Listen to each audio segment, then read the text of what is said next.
Explained, then the General Assembly gave a referral to the PMA to engage in reparatory activities in Juneau, Alaska. And this will be an important piece of what I'm about to say after the Juneau part. So what that meant was that we went 2 different times to Juneau, Alaska in 2023. Once at, let's see, once in August, and then again in October of 2023. The first trip was to learn culturally appropriate paradigms for apologizing and presenting reparations. And what that taught us in the center in particular is that it is a very particular norm of Southeast Alaskan indigenous groups not to accept an apology that does not in that very same moment come with acceptable reparations. And when I say acceptable reparations, meaning reparations that they deem are acceptable as the ones who are receiving the apology and the reparation. And that was important for our time spent composing the apology and presenting the reparations, which is to say, and I'm saying, offer reparations and offer the apology because we were taught that we should not be presumptuous that it will be accepted. And so we went through all the processes and we offered reparations and we offered our official apology according to the cultural paradigms that we learned from tribal authorities and cultural leaders.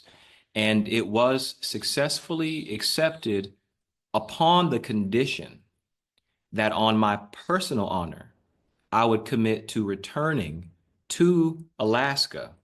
And the reason was because they said, we can't, this is Richard Peterson, the president of the Tribal Association of Tlingit and Haida. In a closed door session, he and I were talking. He says, listen, I can't have my people think that I'm letting the PCUSA come here and have this dramatic ceremony as if this one incident in 1963 was either all or even the worst thing that Presbyterians did in this context. And he says, I need to have it on your word that you will come back to ground zero of Presbyterian colonization of Alaska, which is Sitka, Alaska. And so I said, okay, I did end up going back in, 2023 in April. It was 2024. It was on my birthday, so it was in May. I went and met with a large group of people, not a large group of people, maybe 10 people who were leaders and elders in those Southeast Alaskan tribes.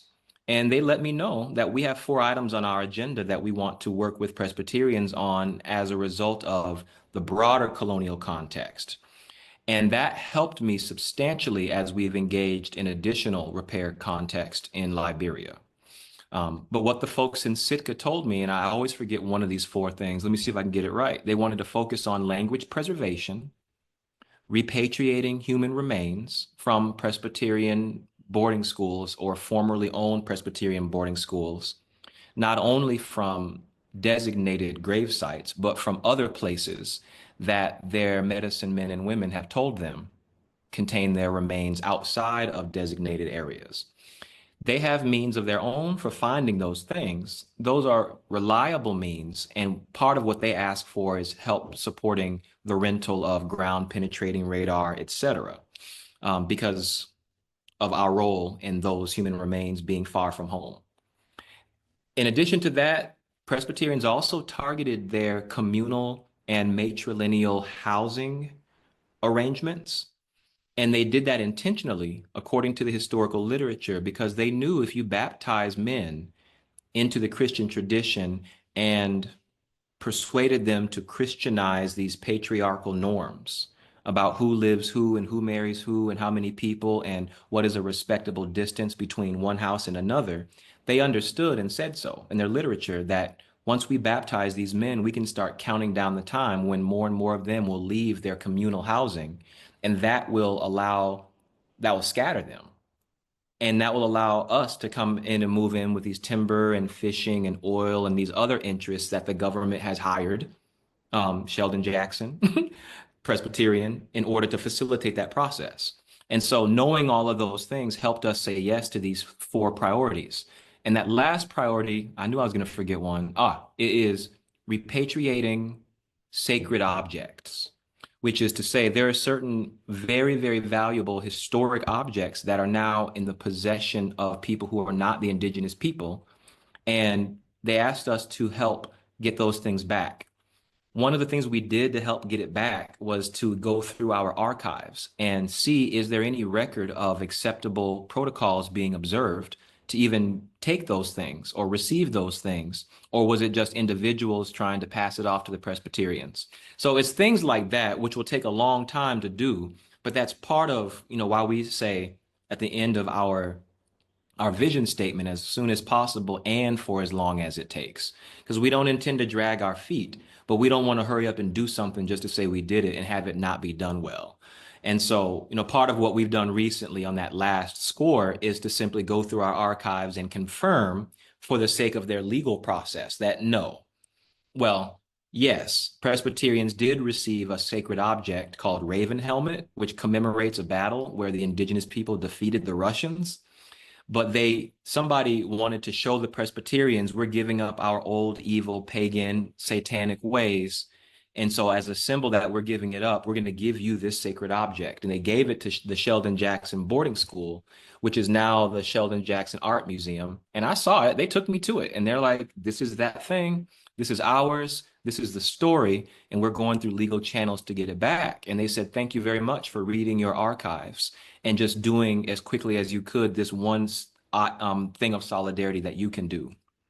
I'll say another quick piece before I talk about Liberia and its connection to Alaska. But there is a General Assembly referral that came to the Center for Repair through the former PMA, and the code is like RGJ-07.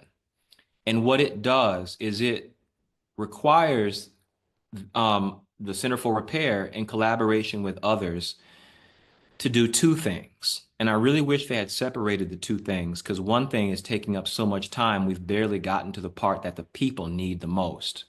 And the second part is to give grants in partnership with the Board of Pensions to people of color congregations who don't have fully installed or full-time installed pastoral leadership due to inadequate access to funds, or because they are not able yet to responsibly retire debt. In addition to that, they asked us to undergo an enormous amount of research to find out data about these churches.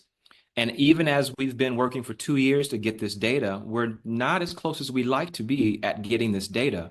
But we realize we need to do both at the same time, because we actually want to get full-time installed leaders into these churches so these ministries can do what they do, even as folk are trying to recover from COVID and all of that.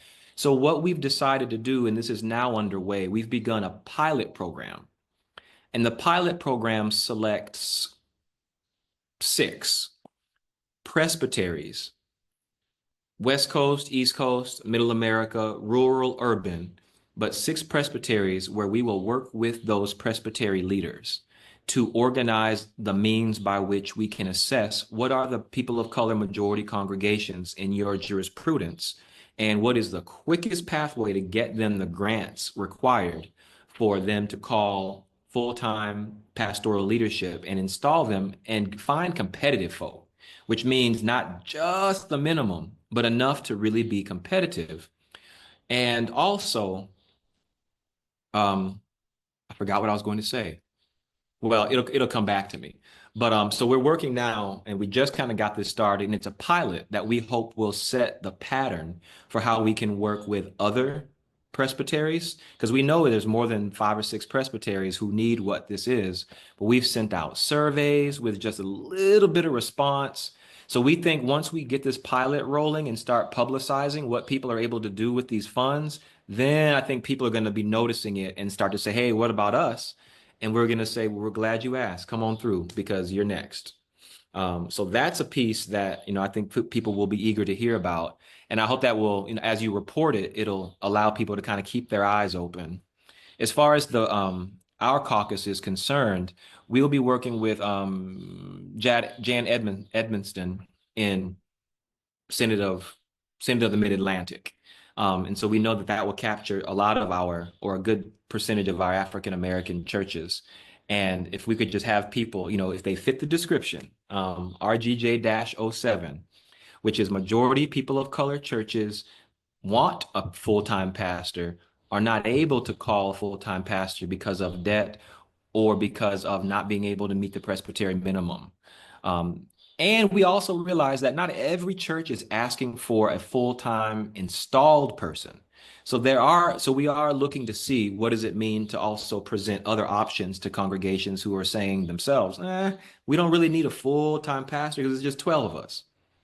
And there are some congregations who may be asking for a full-time pastor, but they may also just be looking for somebody to just basically help close out the church. So, we're working with a wide variety of folks who are stakeholders to really figure out what's the best criteria to make that determination.